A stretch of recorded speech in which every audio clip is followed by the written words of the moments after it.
Okay, good morning guys. This is a channeled vision, okay, on I guess I'm just gonna call it Twin Flames. This channeled vision is one of the saddest visions I've ever experienced, but not because it was actually sad, just because it was a very beautiful type of experience. Okay, so this channel message is a very uplifting message. It's meant to kind of give you guys clarity about a person in your life that has impacted you in a very major way. All right, so this vision, I actually had it last Sunday, and it was very beautiful. Okay, y'all, I actually felt as if I was literally talking to that person's higher self, or a higher being that was basically giving me the answers in Akashic records to basically figure out and see my past life. Okay, now this was probably my first experience doing this. Like I told you guys, when I do usually do these visions, they are in the shower. This was my first vision without the shower. Okay, now you guys are going to realize why something, someone, or a certain situation, scenario impacted you so much. Okay, I'm getting it has something to do with a past life, something to do with a past life contract. All right, so I kind of just want to go ahead and get into this message because I don't want it to be that long, because I want you guys to really grasp the message, right? So in this vision, it starts off with two children, a boy and a girl, and it kind of gives you this emphasis on time travel, searching, you know, your Akashic records, or searching your memories. And it was almost as if like I literally went back to my last past life, and I seen the person. You guys know that I was in an abusive relationship, and that relationship actually caused me to go through a huge spiritual awakening, thus creating me now. And this whole thing kind of always intrigued me, because even with the video that I posted on my YouTube, that's not even, I'd say, 10% of what actually happened. So I just feel like this vision brought so much clarity to me. It was insane.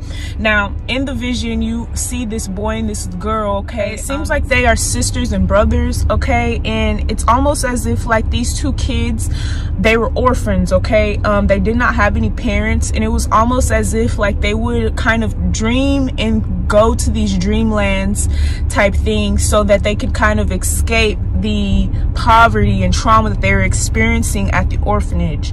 Now I tell you guys all the time, sometimes when I have visions, it's like a vision within a vision, or a dream within a dream. So I seen that these kids, they were orphaned, or they didn't have parents, right? But they were siblings, right? These kids actually, they went lifetimes and lifetimes and lifetimes together, spent together, okay? And their number one pact was to always have each other's back, always protect each other, because they were the only two people that each other had. Okay, so I'm getting there's someone in you guys' life that you felt as if this was like the only person in the whole wide world that understood you, or that got you. This person may not be in your life anymore. This person may be someone who has passed away, but the reason why you feel so deeply about this person is because they actually had a tremendous place in your life over many lifetimes. All right, 122. Now let's keep going, because this vision gets deeper and deeper, and it also gets sadder and sadder. Okay, now in this vision, you guys, it's so crazy. I've never seen this before. It was literally like, so basically the kids were in a maze. Okay, they were definitely very mystical kids. Okay, the kids in the first vision, so I'm getting in the first lifetime they were orphans, and then like as lifetimes pass, things start to get more magical. So I would say witches and wizards, things like that, these kids were a part of that, like the mystery schools and things like that. And what's crazy is they had made a pact together to basically, I guess, get away from the devil. It reminds me of the Sabrina movie when she basically realized that she was sold into the industry, or she was sold to the devil by her parents before she was born, and then she realized that she doesn't want to be dark, she just wants to be a healer, right? So I don't know if it was that type of agenda, but of course we know that the devil is the earthly land. The devil is, you know, the physicals that we have, so, you know, money, greed, and things like that. So we were trying to get out of that type of systematic training, because it was almost as if like we were trapped and bound by this systematic approach. But of course, when you get into high-level magics and things of that nature, you start going deeper into those higher spiritual beings. Now, me and this person, or these two children, they didn't have parents, so they weren't aware of where their gifts came from. And I'm also meaning like these kids, the parents that they didn't have, they weren't their real parents, so they always felt outcasted, or they always felt like left out type of energy. So the crazy thing is, these two children, or these kids, these sisters and brothers, right? They were actually, you guys, this channel message is like kind of emotional for me, so I'm just gonna take my time. But these two kids, you guys, they were actually extremely intelligent, because it was almost as if I seen that they could see that they were under spiritual warfare. They could see that they were in some type of illusion. But what's crazy is the illusion wasn't able to be broken within just one lifetime. It had to take many lifetimes to be broken. That's how deep the spell was, or that's how deep the illusion was, right? So I literally had this envisionment of you know, a maze. So crazy enough, you guys know that we talk about, like, before you come to your new life, depending on what you believe in, you actually create your soul contract. Funny enough, I don't know if you guys have ever seen that episode or that movie of Wizards of the Waverly Place, when her and her brother basically had to go against each other to get some type of overall grand title, and it was exactly that what was happening the lifetime before that. Okay, but I'm getting like they planned out the battle for this lifetime. Okay, so what I'm getting is, this could have been a spouse, this could have been an actual sibling, but I'm really getting it's a spouse or someone that you thought was like a twin flame. But I'm getting like, just keep listening, you guys, because it just gets like better and better. Okay, so what had happened was they made a pact, they made a deal, they basically made a promise to each other, right?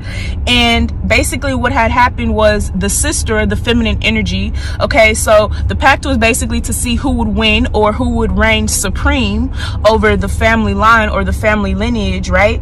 But the thing was, it was all about loyalty. It was all about who was actually going to go by the books, or who was actually going to remember the true pact. Now, the brother, this is when it like kind of reaches a climax.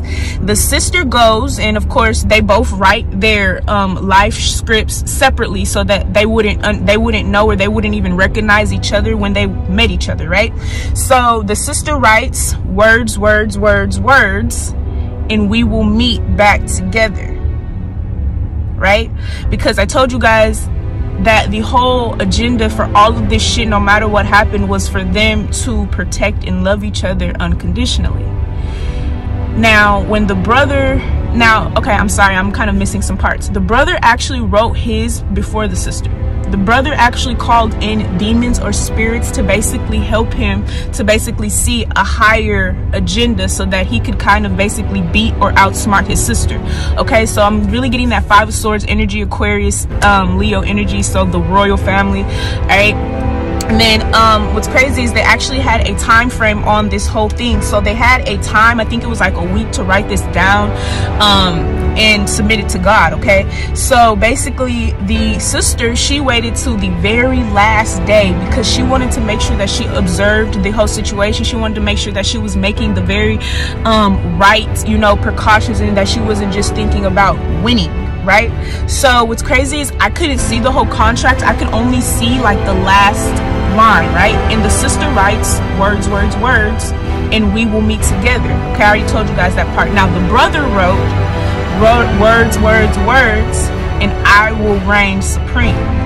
Now, in this lifetime, when they met or when they had an encounter, of course, they didn't understand that it was a spiritual warfare. Now, the reason why I feel as if a lot of times twin flame unions, I'm kind of learning this, is I realized that my twin, or the person that I thought was my twin at the time, that person would always say, my sister, you know, something about my sister. And initially when we met, we felt as if we were brothers and sisters, right? But it just kind of turned into like love, I guess. And I didn't really realize what it meant at the time. So when I had this dream, it was so crazy, right? When I had the vision, it was very insane to me, because it was almost as if like all the pieces were being put together, right? So of course they submitted their papers, and so this lifetime they met and they were under a spiritual warfare. So basically everything that could break them up, everything that could basically get them to stop loving each other was put onto them, to see basically what they would do, would they remain loyal, would they remember their path, would they remember what the fuck they were here for. And what's crazy is, you guys, at the end of the vision, you guys, this is how it ended. Basically, the guy, the twin, your twin, was getting married, right? And you were waiting here, you're single, and there is a door that opens, okay? A huge gleam of golden light, right? Now, what's crazy is, because you wrote in your spiritual contract and you were loyal and you remembered that family was more than love, was more than money, was more than attributes or establishments, or, you know, things that we put so much emphasis on, meaning power, you're going to actually get power. Now, I'm getting like somebody that you guys love, this person, they didn't love you, but not because they actually didn't love you. They didn't love you because they were so consumed on beating you, okay? But what's crazy is, you guys, this person always put morals, not morals, I'm sorry guys, they've always put I'm getting like a fucking brain fart. So they've always put successes over you. So this could be Capricorn energy, but I'm definitely getting you guys are dealing with someone who is Saturnian, okay? So I'm getting this person, they could have locked you to the devil, but I'm definitely getting like this person, this energy, they are actually your sibling. They're not now remember I did a video, you guys, I think it was Leo, or I think it was Sagittarius, something about being a part of the same family. So this could be someone, say for instance, I'm a water sign, this person will be a water sign.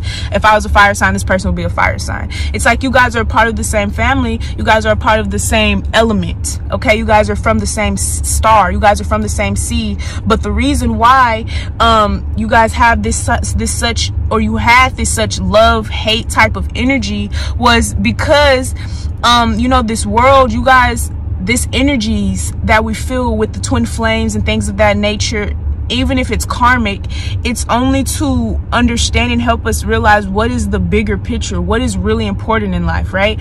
I'm also getting like to understand like how powerful you truly are. It was almost as if that person, their higher self, came in and they gave me, I swear to God, y'all, they gave me access to their Akashic records just so that I could be able to understand. So I'm going through my Akashic records and I see this. And so basically when we go back to the point where, you know, your twin is getting married and you aren't, okay? I have another channeled message about for single women, because there's a lot of people who ask me about like, hey, I'm supposed to be single, and you guys have questions, concerns about that. I actually have a message for you guys, because it's actually not what I mean, and I kind of want you guys to understand that. But I was definitely getting that. I feel like there probably will be a part 2 to this message once I start to understand and evaluate the situation a little better, because that I was just experiencing the experience. But anyway, so the person gave me basically access to their Akashic records so that I could basically see, right? So I asked the person, well then, if you loved me, why did you get married to someone else? And this is literally what they said. They said, well, I got married to someone else because I didn't even trust myself. Remember, you guys, what the the plaque was, or the pact was, to always love each other. This person, the person that you guys love unconditionally, no matter what they do to you or no matter what they did to you, okay, this person actually loved you the same. So in this lifetime, because remember when I told you guys, they said words, you guys aren't supposed to know what each other wrote, because of course it's your soul journey, but of course that's a part of the